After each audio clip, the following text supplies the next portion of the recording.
brought to you by V-Guard. એક તરફ રાજ્યભરમાં ક્ષત્રિય સમાજનો રોષ દેખાઈ રહ્યો છે, એવામાં જાણકારી મળી રહી છે કે હવે ક્ષત્રિય સમાજની જે સંકલન સમિતિ છે તેમણે શાંતિ જાળવવા અને કાયદો હાથમાં ન લેવાની અપીલ કરી છે। સૌરાષ્ટ્રમાં વડાપ્રધાનના કાર્યક્રમ પહેલા ક્ષત્રિય સમાજની અપીલ, ક્ષત્રિય સમાજના લોકોને શાંતિ જાળવવા અને કાયદો હાથમાં ન લેવાની અપીલ કરાઈ છે।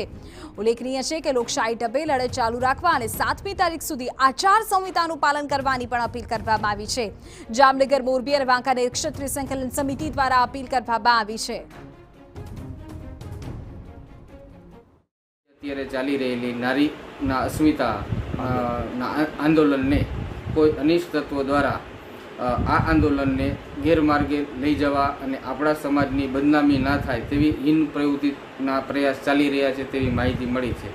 તો આપ સર્વે મારા ક્ષત્રિય પરિવાર ભાઈ બહેનો, વડીલો તથા આપણા યુવાનો ભાઈ બહેનોને નમ્ર નિવેદન સાથે જણાવવાનું છે કે આ બાબતે આપણે પૂરતી તકેદારી રાખવી અને આ બાબતમાં આપણે કોઈ પણ જગ્યાએ ગેરમાર્ગે ના જવું, કાયદો અને વ્યવસ્થા જાળવવી। મોહિત ભટ્ટ અમારા સંવાદદાતા આ બાબતે વધુ જાણકારી આપી રહ્યા છે। મોહિત, જે પ્રકારે વિગતો પણ સામે આવી અને જાણકારી મળી રહી છે કે ક્ષત્રિય સમાજની જે ત્યાંના જિલ્લાઓની સાંકળતી સંકલન સમિતિ છે તેમના દ્વારા ક્ષત્રિય સમાજના યુવકોને અપીલ કરવામાં આવી છે કે વાતાવરણ ન ડહોળાય તેનું ખાસ ધ્યાન રાખે। શું જાણકારી?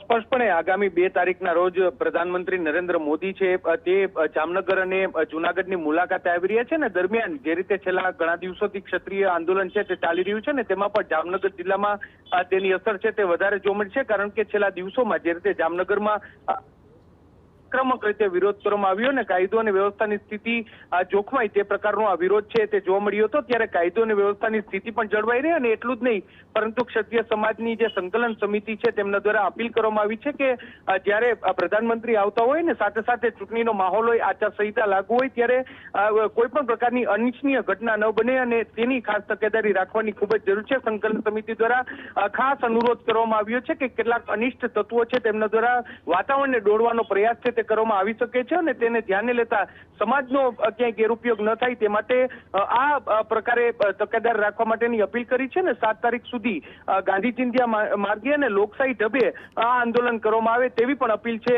તે કરવામાં આવી છે। બીજી તરફ જે રીતે નરેન્દ્ર મોદી જામનગરની મુલાકાતે આવી રહ્યા છે ત્યારે પોલીસ દ્વારા જે કાયદો અને વ્યવસ્થાની સ્થિતિને લઈને સમીક્ષા કરવામાં આવી રહી છે ને તે વચ્ચે સંકલન સમિતિની અપીલ છે તે ખૂબ જ સૂચક માનવામાં આવે છે ને ખૂબ જ મહત્વની માનવામાં આવે છે। મોહિત, ખૂબ મહત્વપૂર્ણ જાણકારી આપ આપી રહ્યા છો। એક તરફ ક્ષત્રિય સમાજના લોકોને શાંતિ જાળવવાની અપીલ કરવામાં આવી છે। ઉલ્લેખનીય છે કે એક તરફ આખો જે વિવાદ છે તે રૂપાલાથી વધીને ભાજપ વિરોધી બન્યો છે અને એવામાં હવે જ્યારે વડાપ્રધાન આવી રહ્યા છે ત્યારે સમિતિની અપીલ ખૂબ મહત્વપૂર્ણ બની જાય છે। સ્પષ્ટપણે એટલા માટે જ મહત્વની બની છે કારણ કે જે રીતે ક્ષત્રિય સમાજનો જો જામનગરની વાત કરવામાં આવે તો જે ખંભાળિયા હોય, ધ્રોલ હોય, કાલાવડ હોય, આ તમામ જગ્યાએ જે ક્ષત્રિય સમાજ છે તેમના દ્વારા ઉગ્ર વિરોધ છે તે કરવામાં આવ્યો હતો। ધ્રોલના તે ભાજપ માટે ખૂબ જ ચિંતાજનક દ્રશ્યો છે તે જોવા મળ્યા હતા અને આવા તબક્કે આ સમયે જે કોઈ અન્ય વ્યક્તિઓ દ્વારા વાતાવરણ દોડવાનો પ્રયાસ ન થાય। અગત્યના સમાચાર એ પણ મળી રહ્યા છે કે ખર્ચની વિગતો સમયસર જાહેર ન કરવા બદલ ચૂંટણી પંચે ઉમેદવારોને નોટિસ ફટકારી છે, એટલે કે રાજકોટના ભાજપના ઉમેદવાર પરસોત્તમ રૂપાલા અને કોંગ્રેસના ઉમેદવાર પરેશ ધાનાણીને નોટિસ ફટકારાઈ છે। આ અંગે શું વિગતો છે? જે રીતે જે સામાન્ય રીતે કોઈ પણ ઉમેદવાર હોય છે ત્યારે તેમને સમયાંતરે ચૂંટણી પંચમાં પોતાની જે ખર્ચ અંગેની વિગતો છે તે દર્શાવવાની રહેતી હોય છે, પરંતુ જે ભાજપના ઉમેદવાર પરસોત્તમ રૂપાલા અને કોંગ્રેસના ઉમેદવાર પરેશ ધાનાણી છે તેમના દ્વારા નિયત સમયમાં આ ખર્ચની વિગતો છે તે આપવામાં આવી ન હતી અને એટલું જ નહીં પરંતુ ચૂંટણી પંચ સમક્ષ તેમના દ્વારા સમય છે તેની માંગણી કરવામાં આવી હતી। જો કે આ માંગ છે તે ચૂંટણી પંચ દ્વારા ફગાવી દેવામાં આવી છે અને નોટિસ બંને ઉમેદવાર છે તેને આપવામાં આવી છે। તમામ જે ચૂંટણી પંચની મર્યાદામાં અને ચૂંટણી પંચની ગાઈડલાઈન પ્રમાણે ખર્ચની વિગત સમયાંતરે આપવા માટેની તાકીદ છે તે પણ બંને ઉમેદવારોને કરવામાં આવી છે।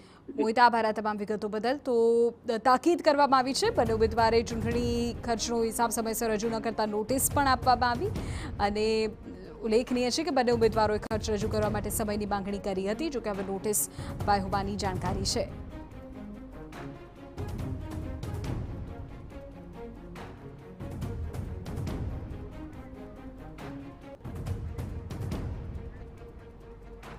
Brought to you by V-Guard.